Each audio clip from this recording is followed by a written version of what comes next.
നിങ്ങൾ അതിനകത്ത് വലിയ വാശി പിടിക്കണ്ട. അതിനൊക്കെ അവരൊക്കെ തമ്മിൽ ഉണ്ടല്ലേ, അത് അവർ തമ്മിൽ പരിഹരിച്ചോളൂ. നാടോടുമ്പോൾ നടുവേ ഓടിയേ പറ്റൂ.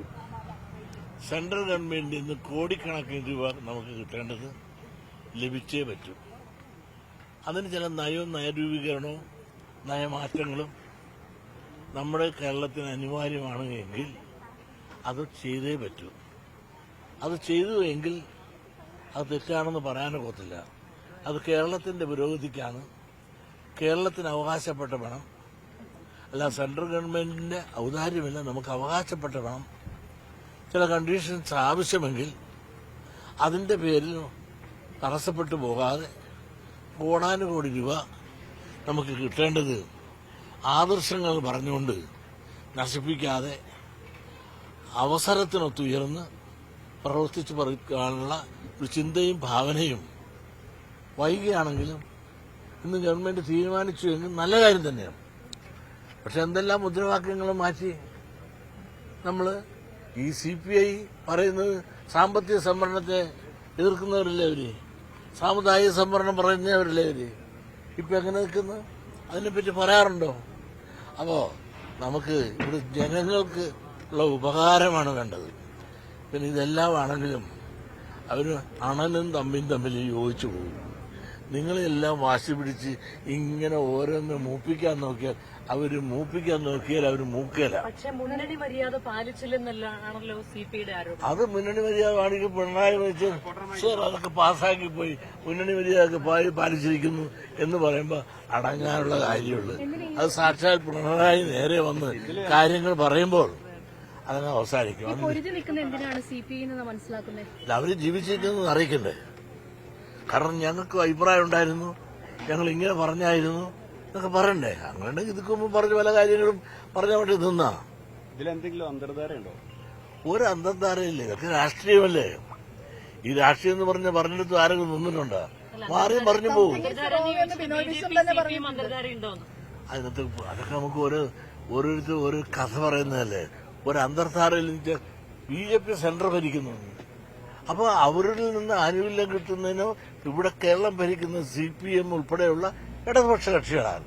അപ്പോ അവിടെ ചർച്ച ചെയ്ത് പലതും വാങ്ങുമ്പോൾ അത് അന്തർധാര എന്നല്ല പറയേണ്ടത്, പ്രായോഗിക ബുദ്ധി എന്നാ പറയേണ്ടത്. പ്രായോഗിക ബുദ്ധി കഴിച്ചുകൊണ്ട് നമ്മുടെ ഗവൺമെന്റിന് ഇവിടെ കിട്ടേണ്ട പണം വാങ്ങണ്ടേ കുഞ്ഞെ? ധാരണാപത്രത്തിൽ ഒപ്പിട്ടുന്നത് അസ്വാഭാവിക തിരക്കാട്ടെന്ന് സംസ്ഥാന സെക്രട്ടറിയാ പറഞ്ഞത്. ഏത് സസ്യ വിനോയ് വിശ്വം പറഞ്ഞാൽ പിന്നെ തിരുത്തിക്കൊന്നും കഥയില്ലെന്ന് മാറി. നയമാറ്റം വേണമെന്നുള്ള ശിവൻകുട്ടിയുടെ നിലപാടാണ് അംഗീകരിക്കുന്നത്. കാലഘട്ടത്തിന് വെച്ച് മാറണ്ടേ? കാലഘട്ടത്തിന് വെച്ച് കാര്യങ്ങൾ മാറിക്കൊണ്ടിരിക്കുകയല്ലേ ഇപ്പോ? അത് അവരോട് ചോദിക്കണം. പക്ഷെ അവര് എതിർക്കുന്നല്ലപ്പാ. അവസാനം ഇതെല്ലാം പത്തി താത്തി ഈ പിണറായിയുടെ കൂടെ യോജിച്ച് അവര് പോകും. ചോദിക്കാതെ എവിടെ പോകാനാണ്? പക്ഷേ ചർച്ച നടത്തിയിട്ടാകാമായിരുന്നെങ്കിൽ ഈ അസ്വാരസ്യമൊക്കെ മാറില്ലായിരുന്നു, ഈ അസ്വാരസ്യം ഒഴിവാക്കായിരുന്നില്ലേ? അതൊക്കെ അവരോട് ചോദിക്കുന്ന കാര്യമാണ്. കാരണം ഇതൊക്കെ ഇവരോട് ചോദിക്കാതെ തന്നെ, അല്ലെങ്കിൽ ചോദിച്ചോ അല്ലെങ്കിൽ ഇങ്ങനെ ഒപ്പിട്ടാലും ഒന്നും വരാനില്ലെന്നുള്ള ചിന്തയായിരിക്കും. ഈ PMC പദ്ധതിയിൽ ഒപ്പിട്ടാൽ മാത്രമേ മറ്റ് കേന്ദ്ര വിഹിതം നൽകൂ എന്നുള്ളത് കേന്ദ്രത്തിന്റെ ഒരു ഭീഷണി, അത് സമ്മർദ്ദം എന്നാണ് മന്ത്രി പറഞ്ഞിരിക്കുന്നത്. അതൊരു ശരിയായ നിലപാടാണോ കേന്ദ്രത്തിന്റെ? അത് എനിക്കറിയില്ല. അതൊക്കെ സമ്മർദ്ദമാണ് എന്ന് പറഞ്ഞാൽ അവർക്ക് അവരുടെ ഓരോ ഫണ്ട് വരുമ്പോഴും അവരുടേതായ ഒരു പോളിസിയുണ്ട്.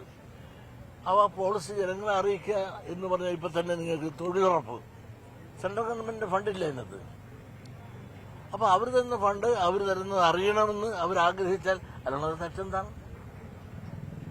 സെൻട്രൽ ഗവൺമെന്റ് മാത്രമല്ല ഞങ്ങളുടെയും കൂടെ ആണ് എന്ന് അറിയിക്കാൻ അവർ ആഗ്രഹിച്ചാൽ സ്വാഭാവികമായിട്ടും അതിനെ തീർക്കുന്നത് ശരിയല്ല.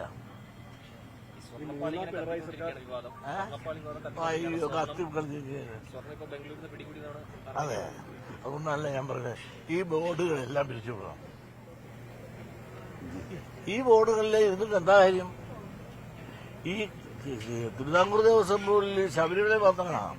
നിങ്ങൾ കേരളത്തിലുള്ള എല്ലാ ക്ഷേത്രങ്ങളും പരിശോധിച്ച് നോക്കിക്കോളൂ, സ്വർണത്തിന് കണക്കെടുത്തോളൂ. എടുത്തു നോക്കിക്കഴിഞ്ഞാൽ ഇവിടെ എല്ലാ സ്വർണവും മുതലും എല്ലാം കൃത്യമായി സംരക്ഷിച്ചും ഭൂമിയൊക്കെ കൊണ്ടുപോയിട്ടുണ്ടോ നിങ്ങൾ നോക്ക്. ഇതെല്ലാം അപഹരിക്കപ്പെട്ടിട്ടുള്ളതാണെന്ന് കാണാം.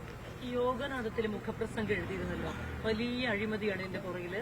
മറ്റേ കോടതിയിൽ കേസ് കൃത്യമായി വാദിക്കുന്നില്ല. അതൊക്കെ ശരിക്കും പറഞ്ഞിട്ടുണ്ടെങ്കിൽ SNDP യോഗത്തിന്റെ ഒരു ഔദ്യോഗിക നിലപാട് തന്നെയാണോ അത്? ഞങ്ങൾ ഔദ്യോഗിക നിലപാടാണല്ലോ. ഞാൻ ഔദ്യോഗിക നിലപാടില്ല. കാരണം ഇത് മാറണം. മാറിയ ശേഷം ഡോക്ടർ ഇങ്ങനെ കാരണം ഈ പറയുന്ന നിലപാട് മാറണം, ഈ സംവിധാനം മാറണം. ഈ സംവിധാനം മാറിയിട്ട് IASകാര് ഇതിന്റെ തലപ്പത്ത് സീനിയർ IASകാര് ഇരുത്തിക്കൊണ്ട് താഴെ ജൂനിയർ IAS അവസാന ആർഡിയുടെ ഗ്രേഡിലുള്ള ആളുകളൊക്കെ വെച്ചുകൊണ്ട് അഡ്മിനിസ്ട്രേഷൻ നടത്തിക്കൊണ്ട് ഒരു കമ്മിറ്റി ഉണ്ടാകുകയും വേണം. ആ കമ്മിറ്റിയിൽ ജനാധിപത്യത്തിൽ ജനപ്രതിനിധികൾ അനിവാര്യമാണ്. ചെയർമാനും കമ്മിറ്റിക്കാരും ഒക്കെ ജനപ്രതിനിധിക്കട്ടെ. പക്ഷെ ഫയലെല്ലാം പോയി അവസാനം ഒപ്പുവെക്കേണ്ട സാധനം വരുമ്പോൾ കൺസേൺഡ് മിനിസ്റ്റർ മുമ്പ് ഫയൽ ചെയ്യപ്പെടുന്ന രീതി, അതായത് നമ്മുടെ ഇവിടുത്തെ കോഫി ബോർഡ്, കാർഡമം ബോർഡ്, കയർ ബോർഡ്, അതുകൊണ്ട് ഇവിടെ സെൻട്രൽ ഗവൺമെന്റ് ആ ബോർഡ് പോലെ വന്നു കഴിഞ്ഞാൽ ഒരു അഴിമതി കുറേയെങ്കിലും പരിഹരിക്കാൻ സാധിക്കും. ഇത് സ്വതന്ത്രമായി ബോർഡിനെ വിട്ടിരിക്കുകയാണ്. തിരുവിതാംകൂറിലത്തെ 4-5 ബോർഡുണ്ട് തിരുവിതാംകൂർ ദേവസ്വം ബോർഡിന്റെ. ഈ ഓരോ ബോർഡും ഓരോ തുരുത്തായിട്ട് നിന്നുകൊണ്ട് കുറെ രാഷ്ട്രീയത്തിൽ ഇടം കിട്ടാത്തവർക്ക് ഇടം കൊടുക്കുന്ന ഒരിടമായിട്ട് ഇത് മാറുന്നു. അവർ 2-3 കൊല്ലം ഇരുന്ന് അവർക്ക് ചെയ്യാവുന്ന എടുക്കാവുന്നതെല്ലാം എടുത്തിട്ട് അവർ പോകുന്നു. ഒരു ചുക്കൊന്നും ചെയ്യാനൊക്കുന്നില്ല. ഇപ്പൊ തന്നെ ബഹുമാനപ്പെട്ട കോടതിയിൽ നിന്ന് എങ്ങനെ കണ്ടുപിടിച്ചവര് അവിടെ നിന്ന് റിപ്പോർട്ട് ചെയ്യാതിരുന്നപ്പോൾ ആ റിപ്പോർട്ട് ചെയ്യേണ്ട ഉദ്യോഗസ്ഥർ പരാതി കോടതി അറിയിച്ചുകൊണ്ടല്ലേ ഇത് പുറത്തെങ്കിലും വന്ന്, അല്ലെങ്കിൽ വരുമായിരുന്നു. ഇതെല്ലാം ഒരു അഴിമതിയുടെ ശൃംഖല ഉദ്യോഗസ്ഥ നേതൃത്വത്തിലും നടക്കുന്നു. അതിന് രാഷ്ട്രീയക്കാരുടെ തല വെച്ചിട്ടോ മന്ത്രി രാജിവെക്കണമെന്നോ പറഞ്ഞിട്ട് കാര്യമില്ല. ഇതൊക്കെയല്ല ഇപ്പം മന്ത്രി രാജിവെക്കണം, മുഖ്യമന്ത്രി രാജിവെക്കണം, അതൊക്കെ രാഷ്ട്രീയമാണ്.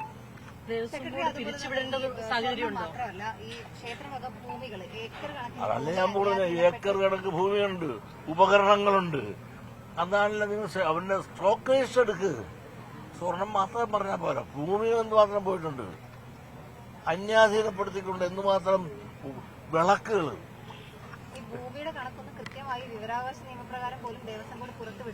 ഇല്ല, ഇതൊക്കെ നിങ്ങൾ കൊണ്ടുപോവാ. അതിന് മന്ത്രി രാജിവെക്കണമെന്ന് പറഞ്ഞിട്ട് വല്ല അർത്ഥമുണ്ടോ? ബോർഡ് പിരിച്ചുവിടേണ്ടതാണോ? പിരിച്ചുവിടണം. പിരിച്ചുവിട്ട് ഈ സംവിധാനം വരെ ഒഴിവാക്കണം. ഇത് ഉദ്യോഗസ്ഥ തലത്തിൽ നിൽക്കുന്നതാണ്. ബോർഡിൽ നിൽക്കുമ്പോൾ ബോർഡ് അംഗങ്ങളും അതോടൊപ്പം തന്നെ ഇതുമായിട്ട് നിങ്ങളുടെ ഉദ്യോഗസ്ഥന്മാരും, അത് കുറച്ച് ഉദ്യോഗസ്ഥന്മാരിങ്ങനെ 2 കൊല്ലം ഉദ്യോഗസ്ഥന്മാർ സ്ഥിരമായിട്ട് നിൽക്കല്ലേ, ബോർഡ് അംഗങ്ങൾ 2 കൊല്ലം ഇരിക്കല്ലേ. അവർ കാര്യങ്ങൾ പഠിച്ചു വരുന്നതിന് മുമ്പ് ഇതെല്ലാം കൊള്ള നടത്തി കഴിഞ്ഞിരിക്കും.